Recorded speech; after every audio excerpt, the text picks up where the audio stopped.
ماہ مبارک میں تقوی کا حصول تب ممکن ہوگا، تقوی تب آئے گا، اصل مقصد تک ہم تب پہنچیں گے جب ہم اس کے اندر اپنی جو تمام مصروفیات ہیں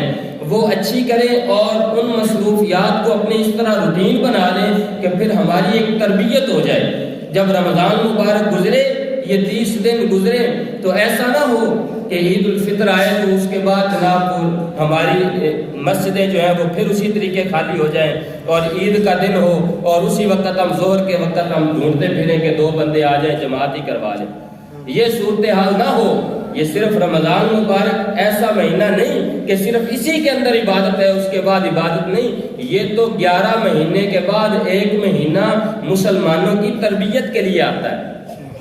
مسلمانوں کی تربیت کے لیے آتا ہے، جو نماز کا بھی ہمیں پابند بنا جائے، جو قرآن پاک سے بھی ہمارا تعلق جوڑ جائے، جو کھانے پینے کی روٹین بھی ہماری درست کروا جائے، اور جو بولنے چلنے کا ہمیں سلیقہ بھی سمجھا جائے۔ یہ ماہ مبارک تو اس لیے آتا ہے، اور اس کے بعد پھر یہ اثرات ہمیشہ ہمارے اندر رہنے چاہیے، اور اسی طریقے یہ ساری پابندیاں چلتے رہنا چاہیے، تاکہ کم از کم 11 مہینے تو چلتے رہنا چاہیے، اور 11 مہینے کے بعد 12واں مہینہ پھر ہماری تربیت کے لیے پھر آ جائے۔